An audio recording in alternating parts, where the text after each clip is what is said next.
we go.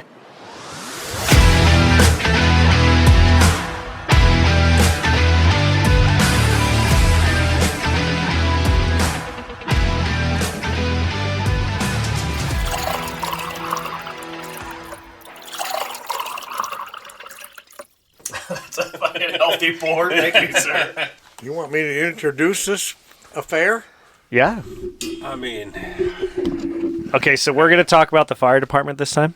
All right. Yeah, let's just run. We'll just run it as a regular episode. We'll just do it kind of faster. a quicker intro. Do the question. We'll do the whole 9 yards. All right, ready? Yeah. What are the title? What do you call this? It's just a regular episode. Yeah. An episode for what? It's just an episode of the podcast. It doesn't matter. It doesn't necessarily have like a title. An episode of Get Shattered?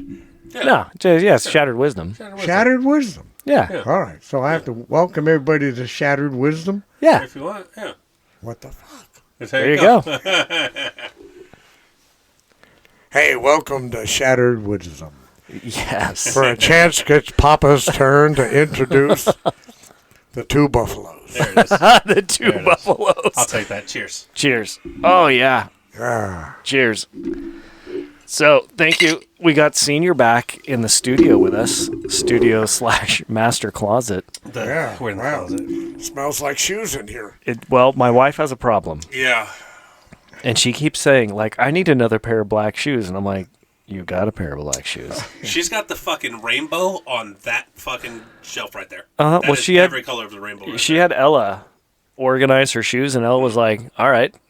And Yeah. organize sneakers, sandals, everything by color and all this kind of it's a problem. It's a whole thing in here.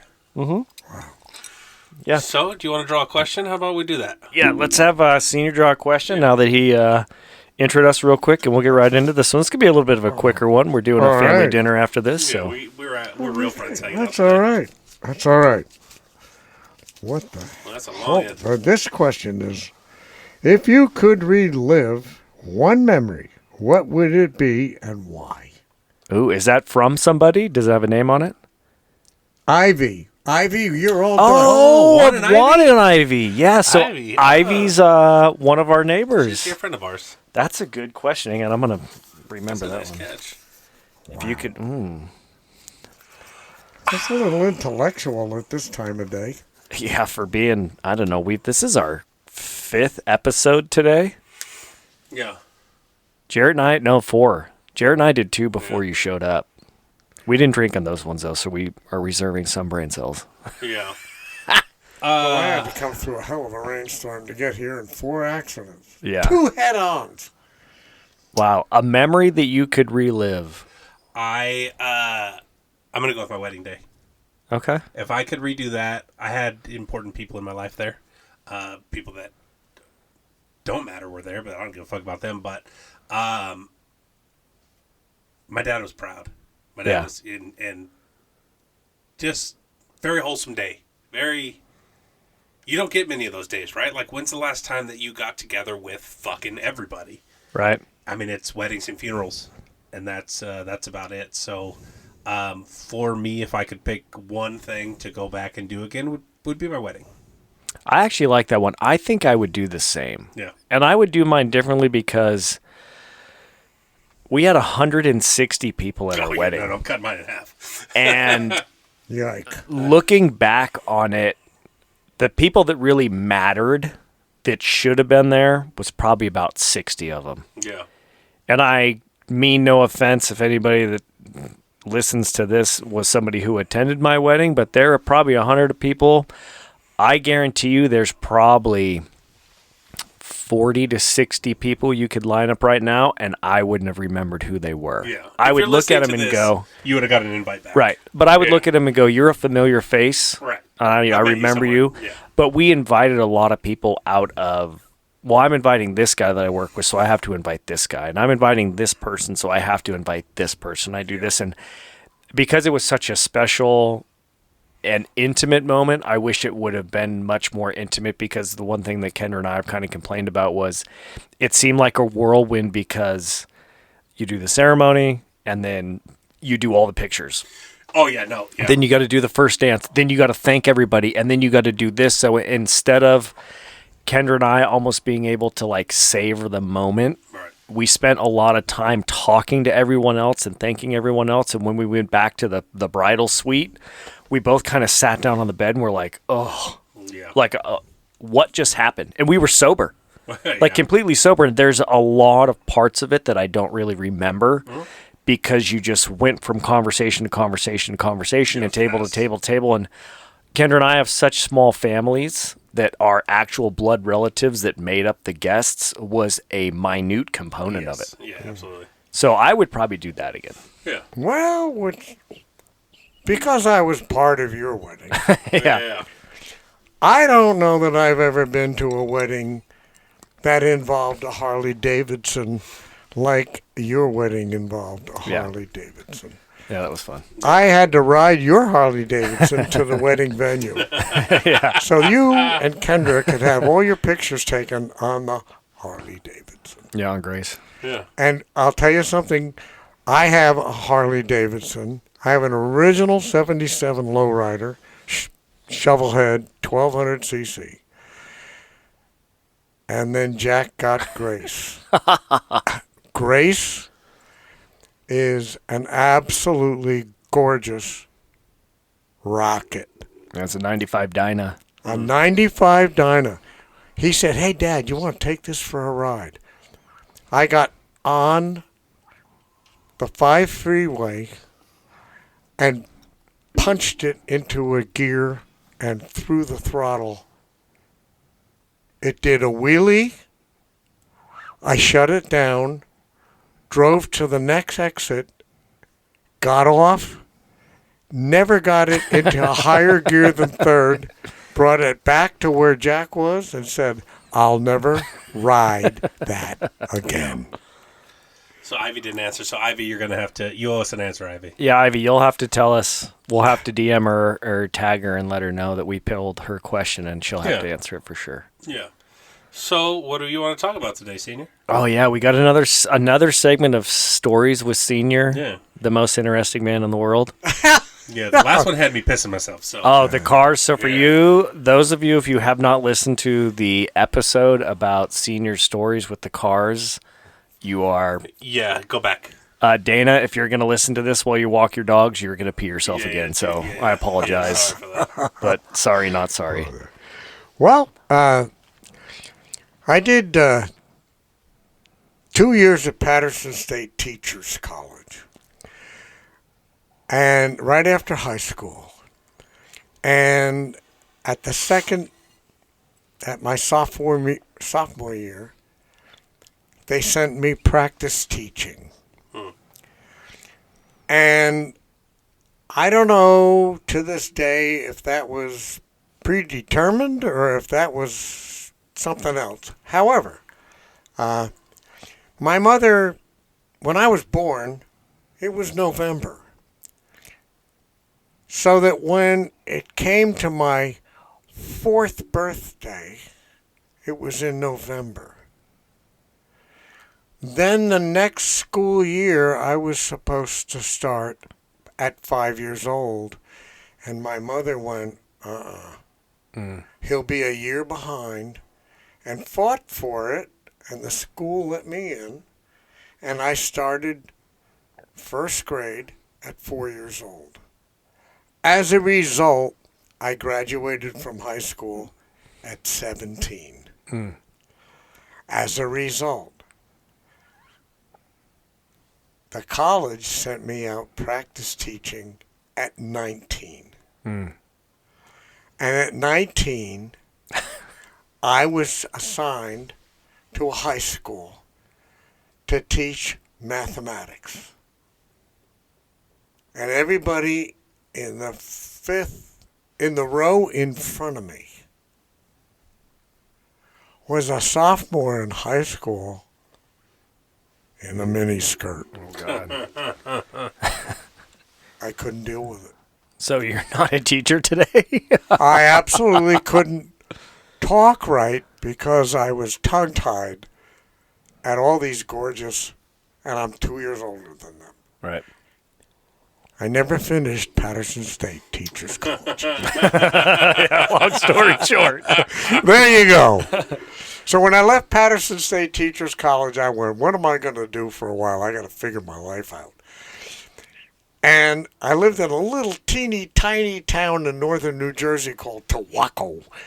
And they had an opening at the post office. So I applied and got a job at the post office. And the chief of police, the fire chief, was also the postmaster. And Towacco did not have a formal fire department, taxpayer supported. It had a volunteer fire department.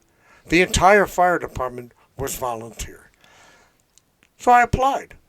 And, of course, with my boss being the chief of fire chief, Pretty easy to get in there. he just slid me right in there. We'll just stamp this. Yeah. So I became a clerk delivery guy. But I ended up running the front counter, working with the public. And really had a lot of fun. It was easy going. It was simple. It was mindless. I wasn't out on a postal route or anything like that. And so he said to me, I need you on the fire department. So I said, all right. I'd be happy to join that. So I joined the Towacco, New Jersey Volunteer Fire Department. And we trained. And we trained to be firemen. And after about a year of that, I had finally advanced myself to be a nozzle man, which meant I was at the end of a fire hose working the nozzle, and there were a couple of guys behind me to support me because the pressure, the water pressure from a fire truck through a fire hose takes a couple of guys to hold you down. Mm-hmm. And what it does is it makes sure you don't abandon your hose man so that he's airborne, because that hose is going to go snaking around and go everywhere. So that was my role. And one of the things that happened every year was the Ballantine Beer Company in northern New Jersey had a kind of a contest where fire departments came and competed. And they competed in ladder raising and hose laying and ability to run the nozzles and things like that. And it was a lot of fun. It was a lot of fun to practice. And you had to drive up in the truck and fly off the back of the truck and grab the hose out of the hose beds and lay so many feet of hose and fire off the water and hit a target and raise ladders. And it was just a good fun party. And then they'd rate everybody and rank everybody and award the Ballantine Trophy. And then after the whole contest, we all had a few beers. Naturally. And Ballantine called it the Battle of the Barrel. And in that, we practiced hard. And we had an American LaFrance fire truck, which I don't know where American LaFrance is in the world of modern fire trucks, but back then it was the Cadillac. And the contest was a couple-hour drive away, but you had to come in your fire truck. What year was this? Do you remember? This is 62. Okay. So we all trained, and we decided we were going to kill this thing. And I had a partner. He was my hose man. I was the nozzle guy. He was my hose man. And then there was another guy behind him, because it took two of the hose men. Once they pumped that hose up, that was a real nasty tool. And I was a soaking wet 150 pounds. And without him, I was in deep, deep poop. Mm-hmm. So, but we had to go in the fire truck. So, and it included a barbecue afterwards and some beers and stuff like that. So we went and spent a Saturday at the Ballantine, the Battle of the Barrel. And we competed, and we won. And it was just, wow, we won this thing, but because we had to ride on the fire truck, back then the fire trucks weren't crew cabs. Right. They had a driver's seat and a passenger seat, and the rest of the firemen rode in the hose bed on top of the hose or on the tailgate, which is a platform at the back of a fire truck. I'm sure all of you have seen them. Almost like a trash truck. Would you stand and hold? Well, yeah. But what they did, because we were going to go for about an hour and a half drive on the highways, they rigged up a temporary safety line for those of us who were competing in this game. Nice. Keep us on the tailgate of the truck and not lose us going down. They ratchet strapped you onto the tailgate. Just remember, Good luck. in 1962 there were no cell phones. Yeah. There were no You fall off, you're fucked. We're not coming back. We're not gonna know. there were no megaphones. There were no, holy shit, stop the truck. Nobody could hear it. The trucks didn't have mufflers. So anyway, off we went to the Valentine thing. And we did the contest, and we won the trophy that year. And we went to the barbecue and all that stuff and had some beers. And I was junior enough that I got to ride on the tailgate, standing up on the back of the truck. Some of the guys were up in the hose bed. And my friend, I'm not going to mention his name in case he's still here. Needless to say, he and I had a temporary harness rigged up so we wouldn't fall off the back of the fire truck. But we weren't all exactly in good shape. If you were to blow into a breathalyzer, would you be illegal to drive? We probably wouldn't have been able to put our lips around a breathalyzer. You might have asked me to kiss a turd. just to paint the picture, folks. Put a picture on that, youngster. Anyway, so on the way home, my buddy and I were right on the back of the truck, and he turned around and he was wavering in the wind to say, "Speak!" And he said, "I'm going to be sick." So I grabbed him by his belt. He was already tied to the little safety system. And he leaned over the back of that thing, and I supported his weight, and he lost all of his supper and his teeth. He turned around with this horrible look on his face, and he looked at me and he said, "I just lost my teeth." And I had no idea he had a full set of false teeth. Had no idea. Like top and bottom dentures, the But whole. he puked them all out at 45 miles an hour on a state highway at 1 o'clock in the morning in the dark. Can we go back for those? Like, Can we just turn around? I mean, there's not a whole lot more I can tell you about that ride because we got home safely. yeah. But he was at the dentist shortly thereafter. So that's my Valentine beer barrel trophy story.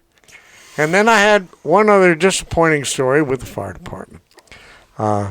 We had a fire, and because my boss was the postmaster and I was the front counter clerk, and the sirens went off, and he and I jumped in a car and run over the fire truck, which was half a mile away, got in the fire truck, got into our gear, and we're told where we're going, and we went to a farm out in New Jersey. New Jersey's got a lot of farm country. And we got there, it was a storage shed which had been a formal chicken coop.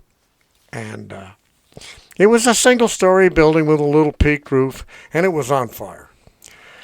And so I grabbed the hose, and my guys backed me up, and we went roaring into that fire, and the smoke was green.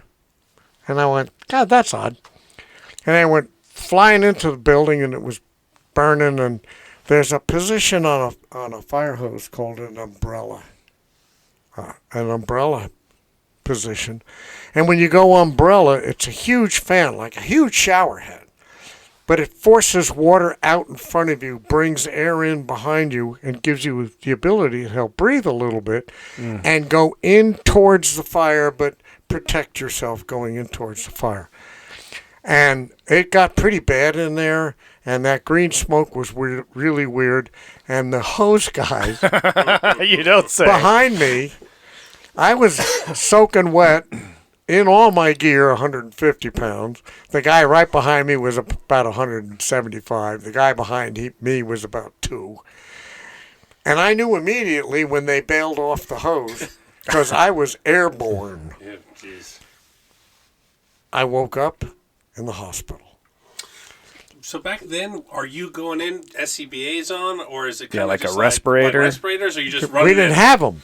Okay, fucking. So, but that's So like here's smoke inhalation. Here's no, but that's so you see, like a lot of firemen have a big heavy mustache that covers their lips. Yeah. That was a filtration system. That's how, like, the fire department big mustache started. As guys would use that back way back prior to Dad being there. This is 62.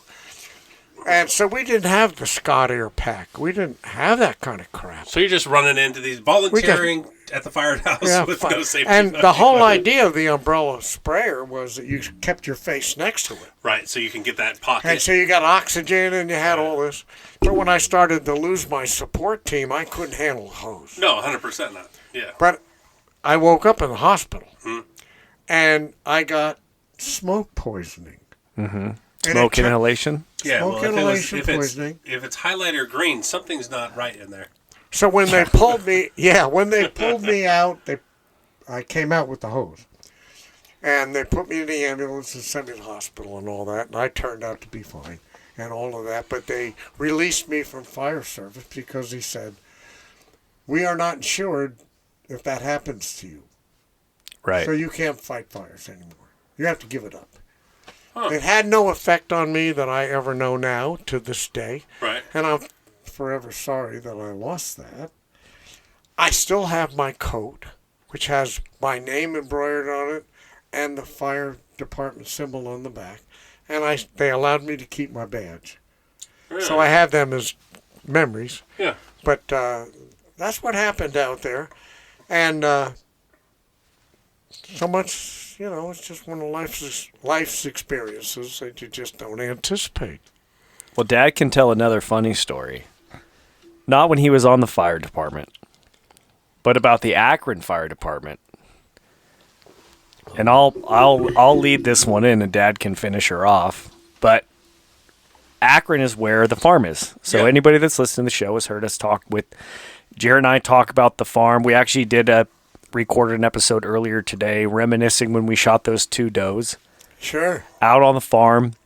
Akron is a 1-stoplight town. Yeah. In 26 miles away from where our farm is, which is 100 miles away from anything else. It's just this little piece of Americana that's trapped in time. So they have a volunteer fire department. Of course There are no more than 1,500 residents in Akron. Right. Oh, I'd be And surprised if there was. It's the county seat. Yeah. No shit. Oh, yeah, dude. Yeah. It is the county Of course seat. it is. It's a big deal with 1,500 people. And a gorgeous town. It is a very nice town. We used to have a couple pieces of property out there, residences, and you burn trash. You So burn Dad- trash. Okay. Dad can tell you about when he Yeah. burnt the trash out there. So Can't wait to hear this. we had a property that was on the border of the county. One side of the street was in town. The other side of the street was in the county. So son Jack and I bought this house as an investment. And we thought we'd kind of fix it up and maybe rent it or do something like that. And so we decided, well, we're going to clean her up. And it was abandoned. And it was pretty grassy, dry time of the year. and it had a 55-gallon steel trash can barrel in the backyard that somebody looked like they took an old-fashioned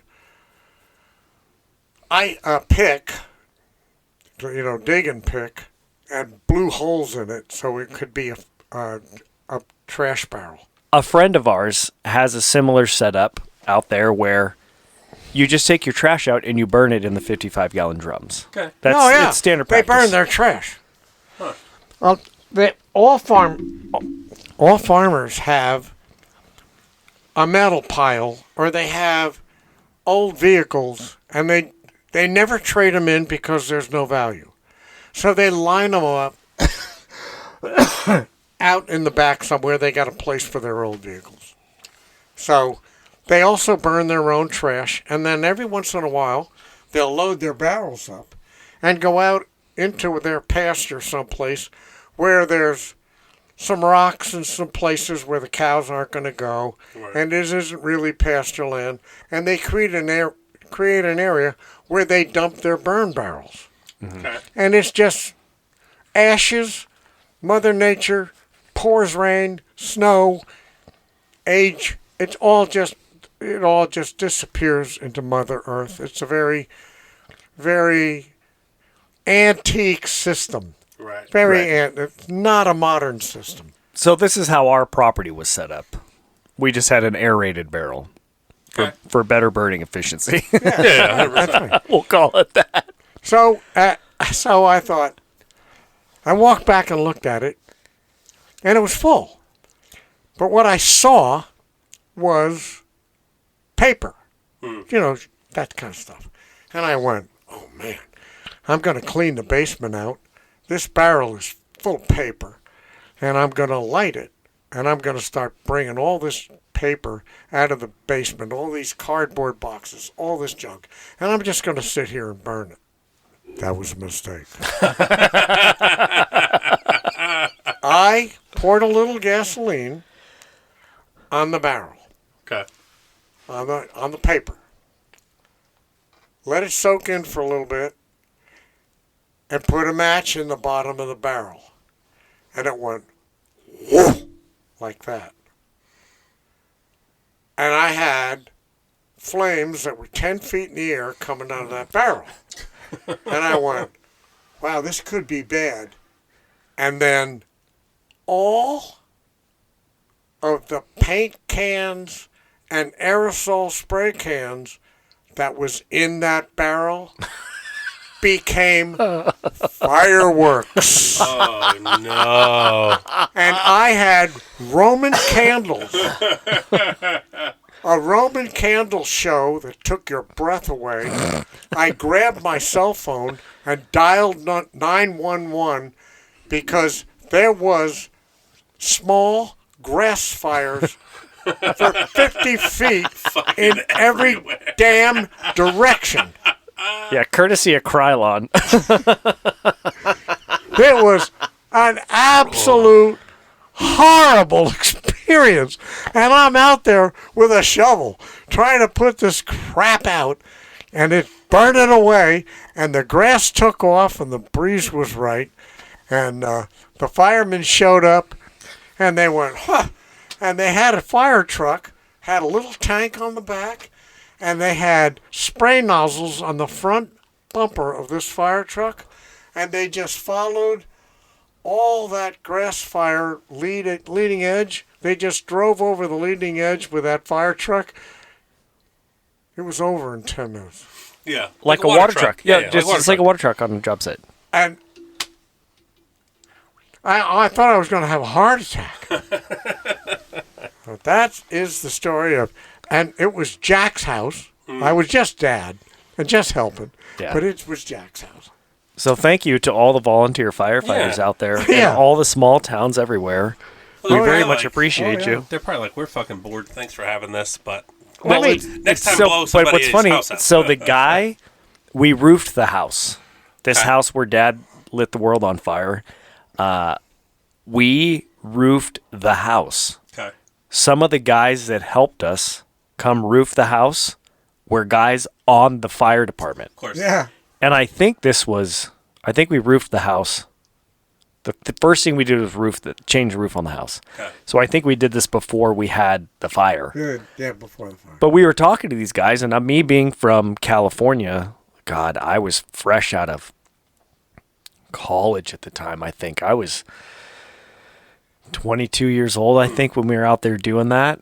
And so it was funny for me to meet these guys. I'm like, what do you do? And they kind of looked at me and they said, well, we do everything. I said, we're farmers. I work in the hardware store. I Yeah. work in the grocery store. yeah, I said, are you like a general contractor, you're a roofing contractor? And he said, I'm a everything guy. And he said that, but that's what he said is, I'm a farmer, but I also pour concrete. I do framing. I do houses. I do roofing. I'm on the volunteer fire department. I'm on the this and the that. And I'm like, Yeah, they're incredibly wonderful people. oh yeah. Just incredibly wonderful people. And good-natured. And we laughed and joked about it, but for a while there was high tension. Well, but you think that, and Jerett's been out there hunting with us, and for the people that are listening, Akron is rolling farmland Grassland. and rolling Forever. grassland, for as far as you can see. And what people don't understand is grass turns green and then it dies and turns brown, but it still has the protein content. Right. So the animals still eat it and they get the nutrients out of it, even though it's not bright green. So when you go out there, you see a lot of brown or beige grass that looks dead. But if there's a fire and if there's some wind, you will burn thousands of Oh, acres. it'll burn forever. And there's nothing to stop it. The roads are dirt roads and they're well maintained, or they're 2-lane paved highways. Right. And we're not talking about the infrastructure and all the things we have out here. That fire will start and get away from you. In the next town, like we talk about, our farm is 26 miles from Akron. Yeah. How close is is Lyman the next biggest town to Akron? Because Lyman's still like 30 miles from Akron. We're at County Road 26, and Akron is County Road 34. Right. But there's Last Chance. That's the name of the town. It's called Last Chance, Colorado, and it's south of Akron. And then it's fucking turn around. And then it's And then there's back. There's a town west of Akron. When we leave out of Akron on County Road 26 and go up to 29, we go to Woodford? No, Woodruff. Woodrow. Yeah, Woodrow. So there's a town there. I don't know if they have a fire department. But the thing that's remarkable about Middle America farmers, if one farmer has a grass fire, all farmers show up. Yeah. Yeah, it's gonna. And it's like a movie. These guys will bring their diskers and their rakes and their tractors, and they're all hydraulic monsters, and they fold them all up, and they come flying down the roads and get out in wild country and get ahead of the fire and do fire breaks and all that, and never ask for anybody to refuel their diesel fuel. Yeah.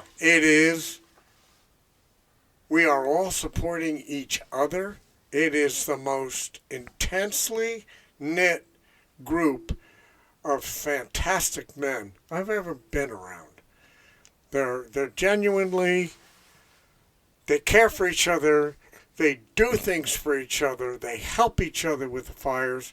They help each other with a lot of other issues, storms and tornadoes and stuff. And the beauty of that kind of relationship makes it a magical place to be. We had a lot of property there, and we finally have sold a lot of it, but we've kept that farm. That farm is never leaving this family, and we never want to lose our Akron friends. No. But it's just such a magical, different world out there that we aren't used to. And again, thank you for all the volunteer firefighters and all the people out there that have helped us that don't necessarily understand. Yeah. what's happening in our trash barrels. Well, and we were there, and the guy was blading the road so you could drive down the road. Uh-huh. Like, not getting paid, but like he's like, well, this is my road too. Yeah, I live here. I live here. I need to blade this. Yeah. Like, And they just if what is it? If a task needs to be done, someone steps up to do the task. yeah, 100%. Yeah. And they just go, I can do that. Yeah. And you go, okay. And then you go, hey, I can do this other part. And they go, okay. Yeah. And you guys all kind of do it. And then you go back to your daily life. And Yeah.